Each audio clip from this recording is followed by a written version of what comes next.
guys, how's it going? I'm DK. I'm Rizzo. And I'm Zero, and today in Anime Reaction we watched the 11th episode of Alderamin On The Sky.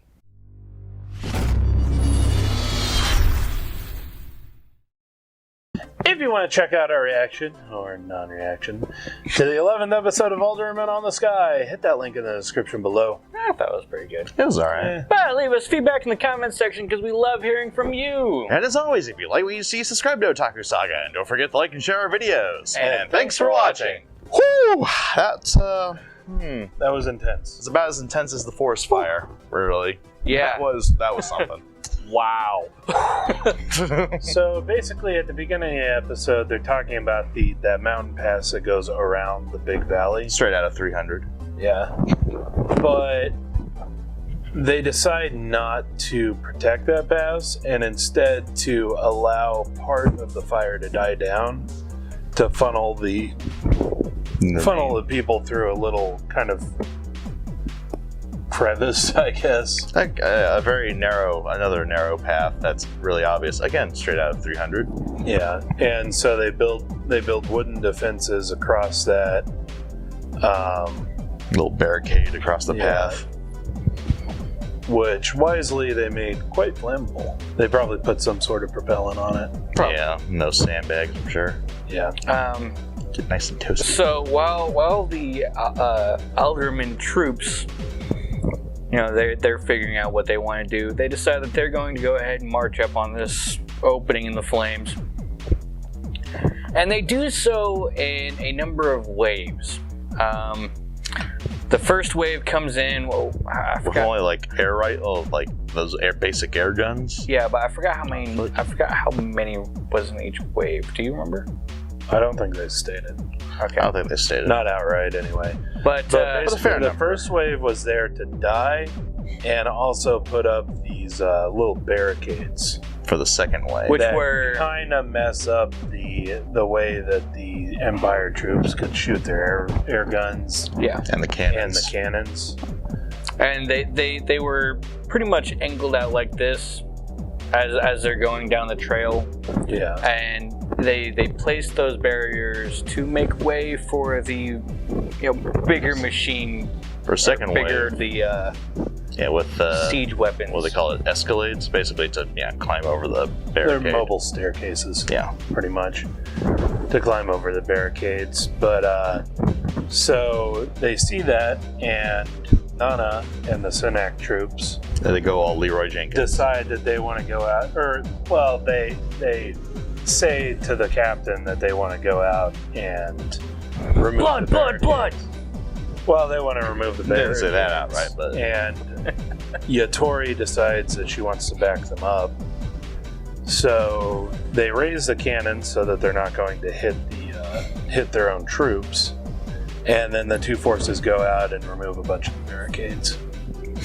But this kind of plays into the hands of our unsleeping general or major, our unsleeping commanding whatever officer. the hell he is. Yeah. Or no, yeah, guest officer, I think is what they call it. Strategist.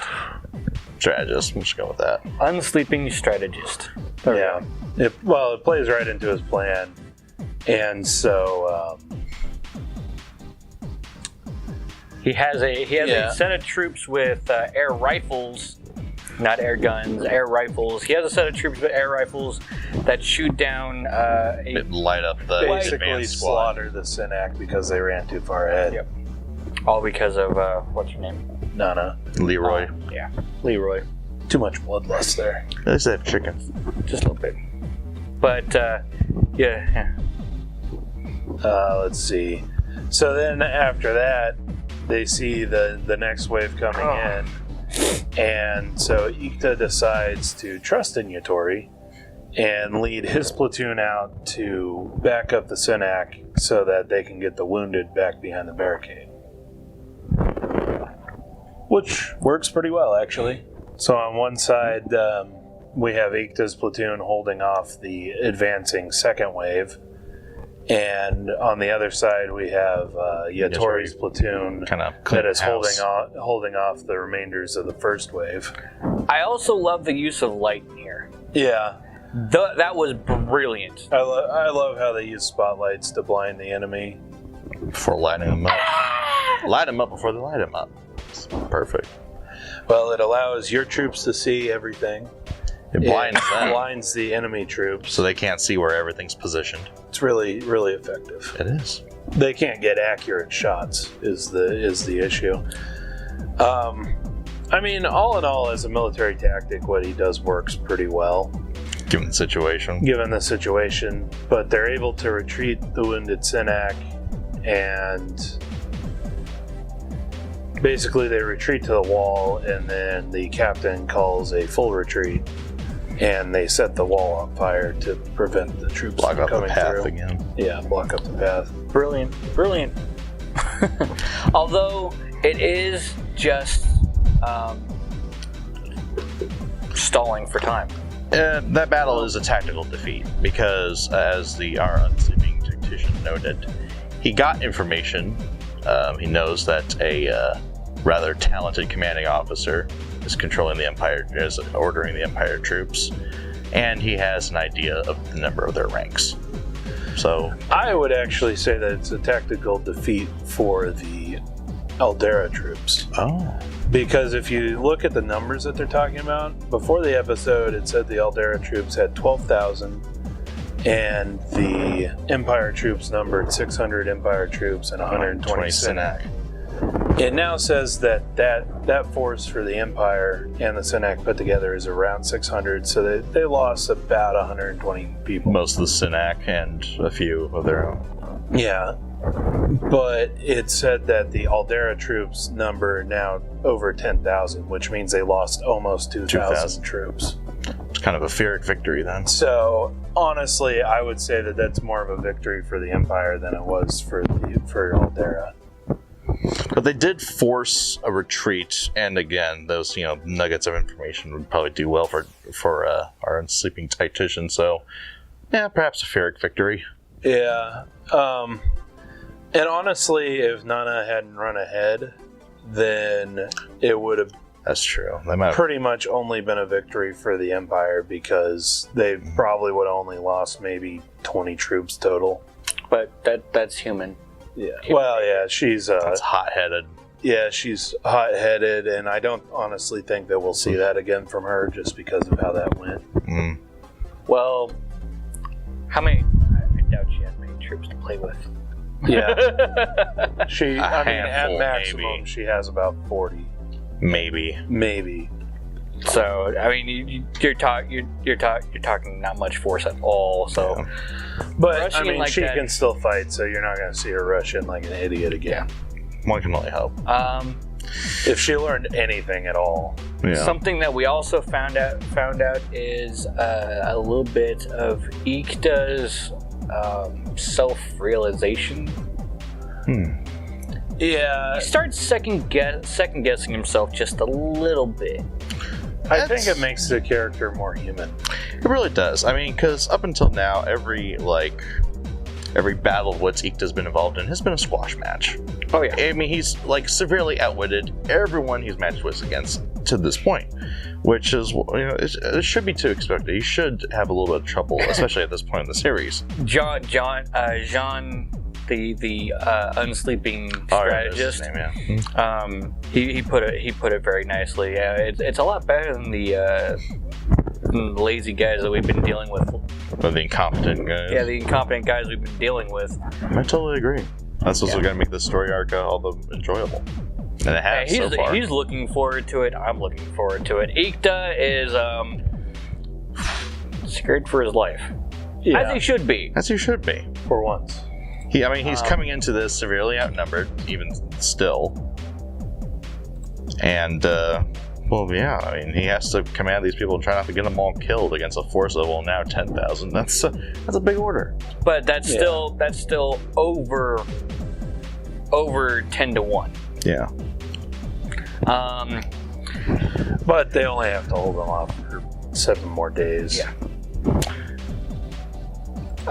So one week. Right. And the first night kind of goes like, well, we'll see how it goes. But with Ikta's decision to run up and save what's left of the Synack, it has caused casualties to the Empire's side. Right. and one of the commanding officers, his aide, his her name, but Sergeant Major Freckleface. Freckleface. I don't remember her name. Sergeant Ginger. Anyway, yeah. Well, she starts, I guess, seeing the price of war. Yeah, and I honestly think, though, before we get a little too into it, I think her kind of rant against the Synack and all is kind of more ignorance for the audience's sake, to drive home the message that, hey, this is war, you have to put your feelings aside. Yeah. So I think that concept was kind of presented that way to make sense. I kind of wish that it was a different character that did it, because she is supposed to be a sergeant major, which is you a think very she high, very, very high. Should be like the highest like non-commissioned rank. Yeah, pretty much. Right. So you're well indoctrined at that point. Feels like say one of the recruits. I don't think that she should have been the one that went off on that tirade. It should be like maybe a Synack or one of the trainees or something lower. Well, like say Matthew. I don't think so either. Matthew's also pretty high ranking. Well, I'm just saying, Matthew. But I mean, you can't exactly equate, say, a sergeant major with a second lieutenant. Well, second lieutenant you can more equate to like a private or a corporal. Fair enough. You got to think that Matthew is in charge of a platoon. If that platoon was ordered by Ikta to run in and save the Synack, and Matthew was the one that took all the casualties, Matthew would probably be pissed. Pissed, yes, but also, I mean, consider him as a character, kind of as a person. He's kind of trained from birth on this, being a member of nobility. Yeah, but not everybody is. What I think me and Rizzo are trying to get at is the character that they decided to do this rant with. Yeah, should have been a older character in the military. A character like Matthew is new to the military and new to war. You know, these kind of casualties and that kind of reaction would be someone who is like, they've never seen battle. Yeah. They've never even had Actually, I always kind of disagreed with the fact that they did make her a sergeant major. Obviously, I don't know how this military works. It's not... Maybe she was kind of in it longer than Ikta. I mean, she was there when Ikta and our main group arrived. Yeah, but, I mean... I don't want to kind of equate it to, like, the U.S. military, but that's kind of where my mentality is coming from. If you're a sergeant major, you've been in for, like, 20 years. For a long while. It depends on classes. I know that straight out of basic, you can go into a job as a E4, E5. Yeah, but sergeant major, I can't remember the exact designation because there's so many damn sergeant ranks. But it's like an E12? Yeah, like I say, if I remember correctly, it should be the highest non-commissioned officer ranking. Yeah, I mean, the only way that you're going to get higher is being a command sergeant major or a sergeant major of the Army. But yeah, of which there's only one. I mean, when you really stop and think about it, going from and technically private, both of those are still in the same designation as sergeant major. Yeah, they're just given more responsibility. But going from private to sergeant, that's 4 ranks usually. Well, in U.S. military, and each one takes at least 6 months to get up to. Well, to be fair, Ikta and Yatori did receive 2 rank battlefield promotions, so maybe that kind of got extended elsewhere. That's the other thing. Like, I could see her being a sergeant major if she's been in battle, but here she's going off on a tirade, that somebody who has no experience in battle should be going on. But if she's been given promotions for valor or whatever, then she should be used to it. Then she should be used to this. Yeah. That's all I'm saying. If she hasn't been given promotions for valor, I have no idea why she would be a sergeant major. Exactly. Unless in this military, again, this is not real world, so you never know. Right. But unless in this military, sergeant major is the rank, like, maybe beyond sergeant, instead of like a staff sergeant or even a sergeant first class or first sergeant. the list goes on. Maybe we should look into the ranking or to the chain of command of the JSDF. Or maybe that's more what they model it on. If it's anything. Yeah, that's true. They have a lot less ranks than we do. Yeah, it's a little more simplified. Or look into like NATO because it's supposed to be universal.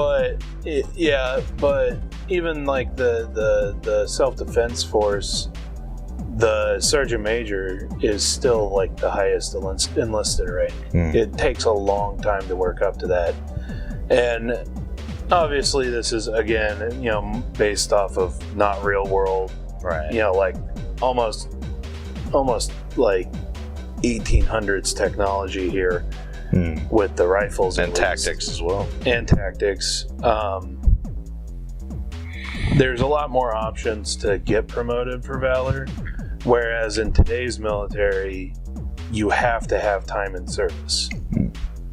Like, even like say for whatever reason you are promoted directly to like staff sergeant, in order to get promoted up to sergeant first class, which is the next rank, you still have to incur that time in service, even though if you went like directly to that rank, you would actually probably the better analogy would be if you're like a specialist or a corporal, which is E4 Mafia, and you're going up to E5, which is sergeant.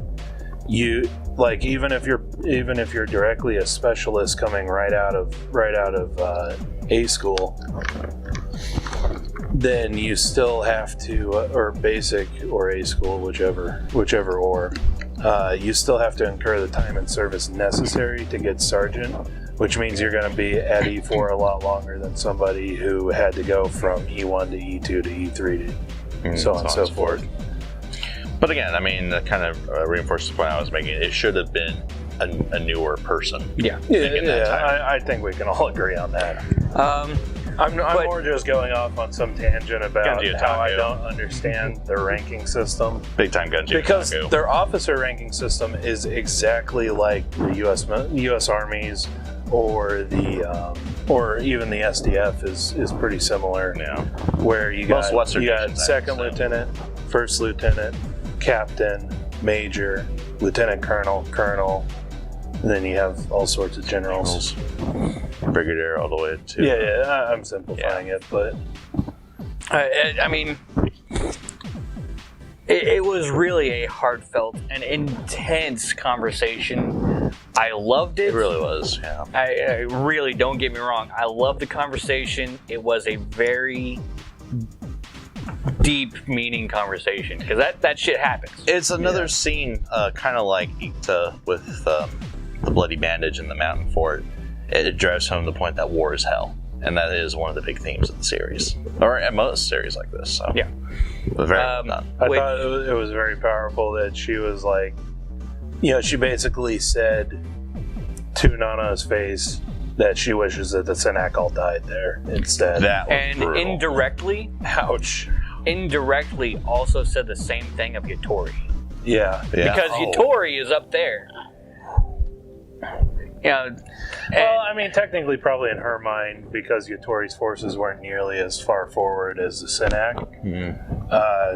Yatori's forces could have mostly retreated by the time the second wave got there anyway. If Yatori decided to back up instead of going out and saving the Senak. Yeah, but you still have to get that their sense of prejudice across. I mean, not only that, but literally her friend literally just died. Yeah. So I mean, she is kind of distraught at this point. Yeah. Again, so very intense. It is more or less understandable. It was a very intense. I liked the conversation, and that just makes Ikta and Yatori just seem like jaded super soldiers. Because Ikta was just like, yeah. I gave the order. I knew he respected me.